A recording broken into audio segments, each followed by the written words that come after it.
Wayne Sports Network. It's in the Wayne. Hello and welcome to Wayne Sports Network. I'm Troy Demikoff alongside Ilian Nunez. It is now week 8 in North Jersey, and it's now time for our third show. So, as usual, we're going to start with Wayne Hills, and obviously not one of those games you want to talk about, but let's get into it.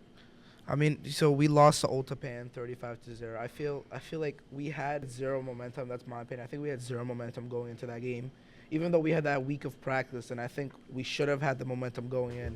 But we scored no points. It wasn't a close game, I just say. They really beat us in that sense. And also, we had no energy. We brought nothing to the game, and that's why I believe we lost. I just feel like we've been lacking that fire ever since we beat Wayne Valley. I don't know. Even though we put up a great fight against Passaic Valley, and I still, even with that lack of fire, that lack of momentum we had, we still came close in that game. And I still thought we should have won it.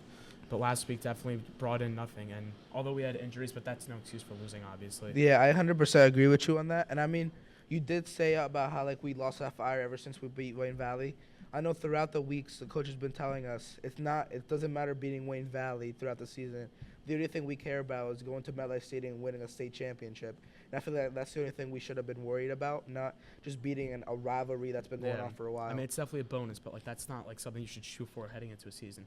And I think we definitely now that we could finally we saw that, we're seeing how it's turning out, because now we've lost 2 in a row. We're starting to see we're playing for something bigger, and we still do have bigger things ahead, the state playoffs coming up, not this week but next week, which I think is big for all 4 teams we're going to talk about today, including us, Wayne Valley, DePaul, and PCTI. But some of these stats, I mean, one thing we did see is sophomore running back Evan Rappaport definitely got going this week on the ground. What do you think about his performance? He did really good getting into the game the second half, and I feel like he's a very using a power running back. He's a very powerful running back.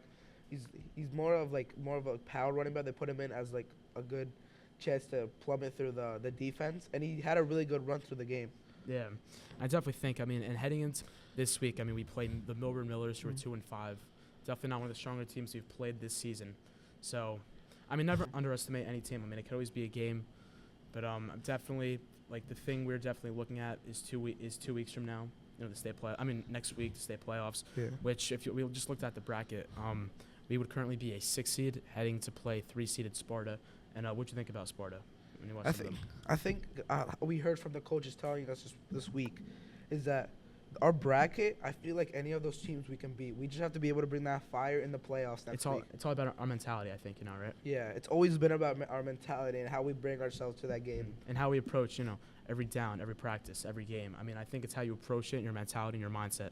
That's what prepares you mentally for each game. Yeah, 100%. Now, I know Wayne Valley played Mount Olive. They won against them. They're now 5-3.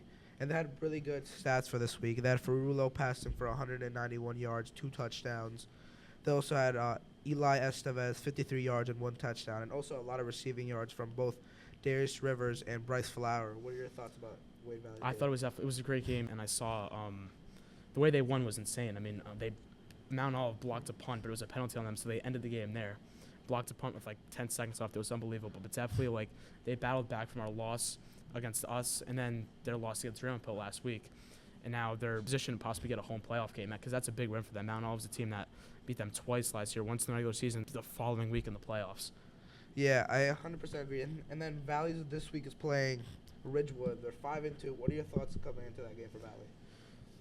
I think it's a toss-up. I think it can go anywhere. I think Wayne Valley is carrying a lot of momentum after their win last week, and Ridgewood coming off a surprising loss to Northern Highlands, which, don't get me wrong, Northern Highlands is a great program.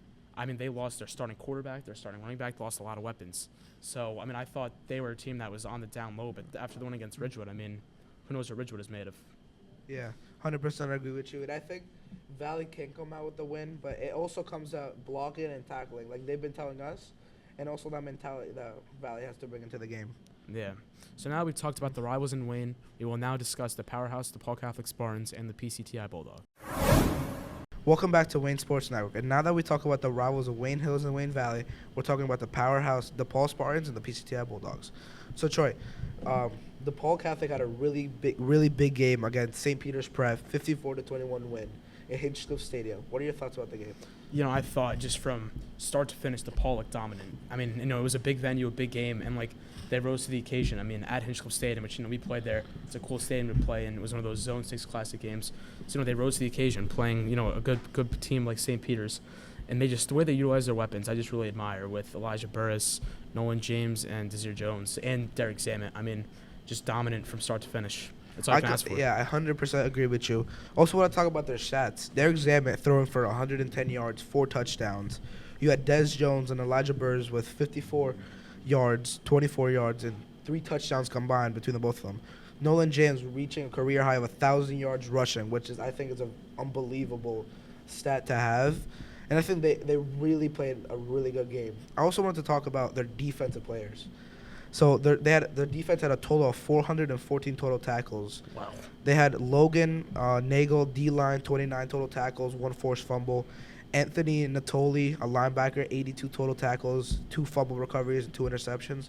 Yasir Howell, 11 total tackles and 1 forced fumble. Deshaun Stewart, 40 total tackles and 1 fumble recovery.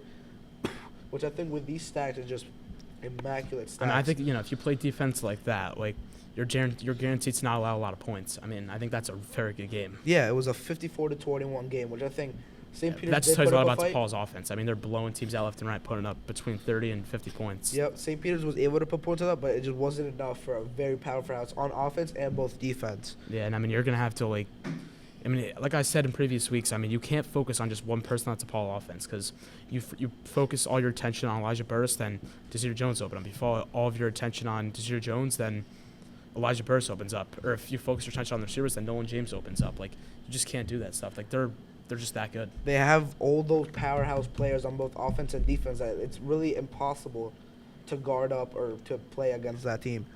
Now I want to talk about the state ranking for DePaul. Yeah. They're right now ranked number 2, 7-0. First is Bergen Catholic. What are your thoughts about how the rankings are right now? I mean, I think DePaul and Bergen definitely. I think it's not even close to the top 2 teams in Jersey. I mean, some people think they should be flipped. I don't know. I think it should stay the way it is right now. Because have you watched Bergen? I mean, wide receiver Quincy Porter committed to Ohio State, and don't get me wrong, he's probably maybe the best player in New Jersey as of right now. So I think it's definitely close, but I think Bergen may have the edge. I mean, what do you think about it? I have to disagree with you on that. I want to put DePaul first. I just think how they've been playing the whole season. They have no losses. Bergen Class does have a loss. But that was to an out-of-state powerhouse team, though. But I feel like DePaul did play out-of-state games, too, and they did win both of them. And I feel like it's just like DePaul with, like, I think they have the chance to go to the States this year as a very powerhouse team with all, like, the weapons that they have. Oh, yeah. I mean, I think the only, opposition they're going to see is Red Bank Catholic. Bergen is going to see, Don Bosco, St. Joe's. DePaul definitely has the easier bracket, but, I think they'll definitely shoot all the way to the top and win a chip this year. And I think Bergen, they're gonna see some challenges, I think. Yeah. So then DePaul's playing Del Barton, which is 5-2 this week. What are your thoughts coming into the game? I think Del Barton definitely a good team, but you saw what Bergen just did to them. I think DePaul did the same thing. I mean, I just think there's too many weapons on that DePaul offense that you just can't take care of all of them. Yeah, 100% agree with you. Now I wanted to turn our focus to PCTI. They're 6-2 now, and I think what are your thoughts about them being 6-2? I know they did start the season off no losses, but then they did go down. But I feel they can come back as a team. Some PCTI's losses, at first the loss to Rampo shocked me. That really shocked me because Rampo was having a down year, and then Rampo came out of nowhere and won that game. That's why I was shocked about that game overall. But now Rampo's been on a roll ever since, so now I'm not that shocked. But if you look at the stats for PCTI, you have Gabe Miles throwing for 170 yards and a touchdown. You have Ian McDuffie, 55 yards and a touchdown. Anthony Giustino, 46 yards. I mean, they're definitely still a great team. And I thought this win against Clifton, blowout, shutout, it definitely showed it. It was definitely against Clifton, too. It was definitely a good game to get them back in the groove. And I feel like they do have a chance to get really far in the playoffs and maybe get a state championship. Yeah. They're playing Passaic this week, and I feel they're 4-3.